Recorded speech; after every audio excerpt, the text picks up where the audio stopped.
Hello students, welcome to government commerce college BCom part third EAFM paper first ग्रामीण विकास एवं सहकारिता को रूरल डेवलपमेंट एंड कोऑपरेशन सहकारिता बनाम पूंजीवाद व समाजवाद।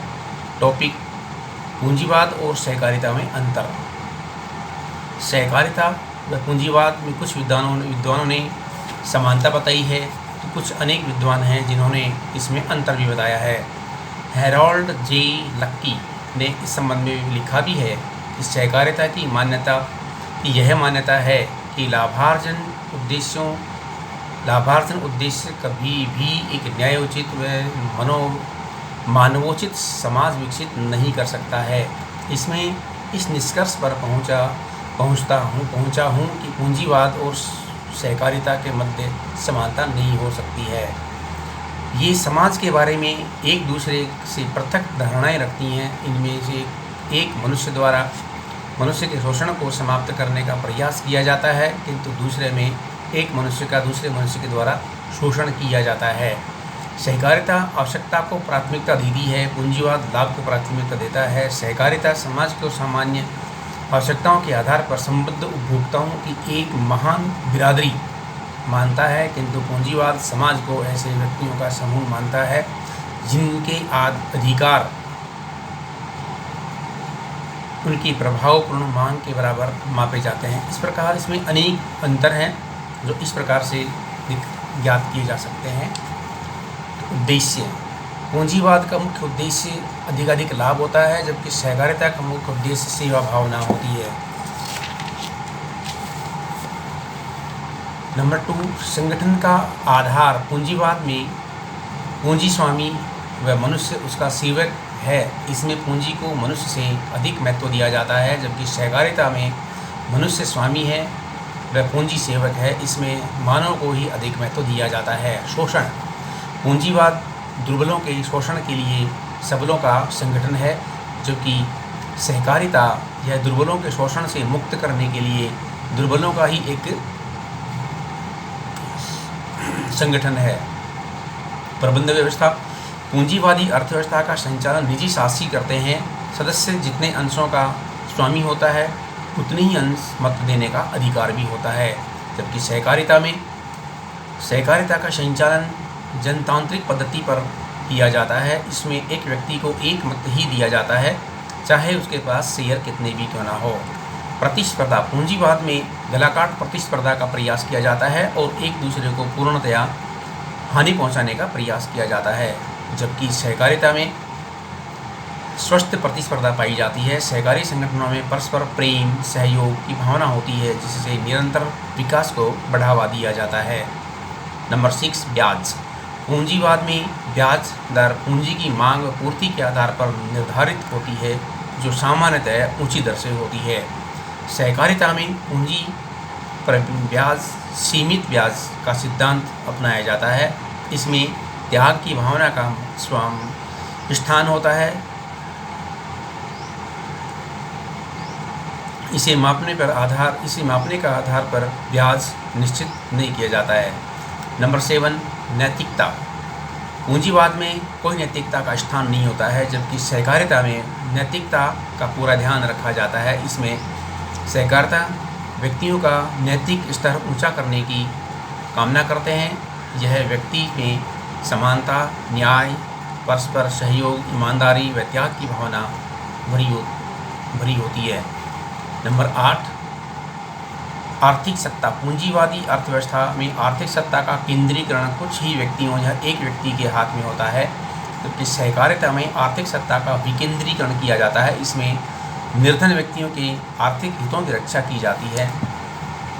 नंबर 9, वर्ग संघर्ष पूंजीवाद अर्थव्यवस्था में वर्ग संघर्ष को जन्म देता है। इसमें पूंजीपति व श्रमिकों के हित 2 वर्ग होते हैं, जिसमें निरंतर संघर्ष चलता रहता है, क्योंकि सहकारिता में संघर्ष के स्थान पर सहयोग को जन्म दिया जाता है। इसमें प्रबंध निजी हितों में लाभ का उपयोग नहीं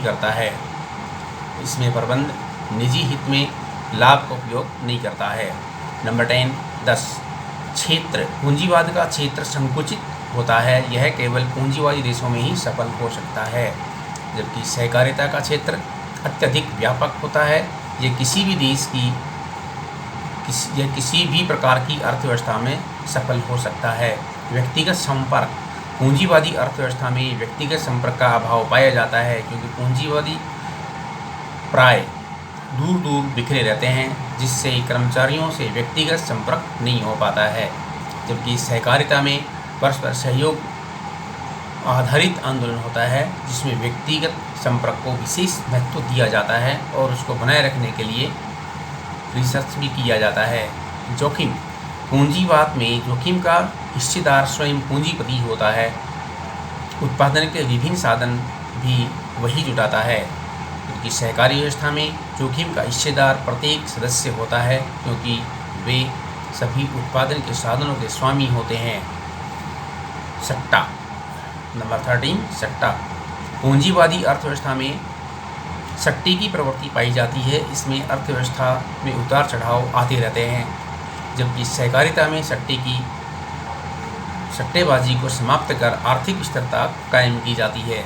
नंबर 14, सरकार का सहयोग। पूंजीवादी अर्थव्यवस्था में सरकार के सहयोग से ही सफलता प्राप्त की जा सकती है, जबकि सहकारी अर्थव्यवस्था में किसी भी राष्ट्र में बिना किसी सरकारी सहयोग की सफलता प्राप्त की जा सकती है।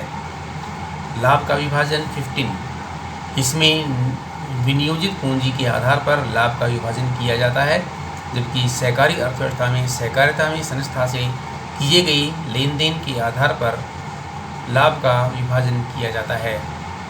मूल आधार, सहकारिता का मूल आधार प्रत्येक अपने लिए, यहीं से प्रतिस्पर्धा का शुभारंभ हो जाता है, जबकि सहकारिता का मूल मंत्र होता है प्रत्येक सबके लिए व सब प्रत्येक के लिए होता है। इसमें संयुक्त रूप से सभी के लिए हित की सुरक्षा की जाती है। नंबर 17, नकद व्यापार। पूंजीवादी व्यवस्था में अधिकांश लेन देन साख के आधार पर किए जाते हैं, जबकि सहकारी संस्थाएं नकद क्रय विक्रय के आधार पर चलती हैं, क्योंकि इनके साधन सीमित होते हैं। प्रभाव 18, प्रभाव। पूंजीवाद में संघर्ष, अन्याय, विषमता, शोषण व केंद्रीकरण की भावना पनपती है, जबकि सहकारिता में सहयोग, न्याय, समानता, शोषण का अंत करने की प्रक्रिया एवं विकेंद्रीकरण की भावना को बढ़ावा दिया जाता है।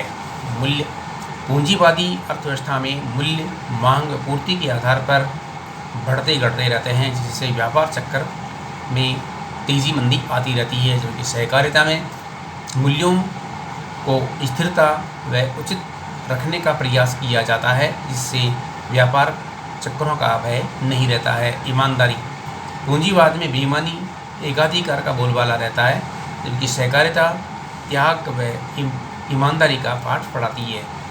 जीवन दर्शन 21 है, जीवन दर्शन। पूंजीवाद जीवन का आदर्श व आदर्श नहीं हो सकता, क्योंकि इसमें स्वार्थपरता पाई जाती है, जबकि सहकारिता अपने आप में एक जीवन दर्शन है जो नैतिक मूल्यों से भरपूर मात्रा में भरा होता है। तो ये था हमारा सहकारिता और पूंजीवाद दोनों के मध्य एक अंतर किस प्रकार से किया जा सकता है। धन्यवाद।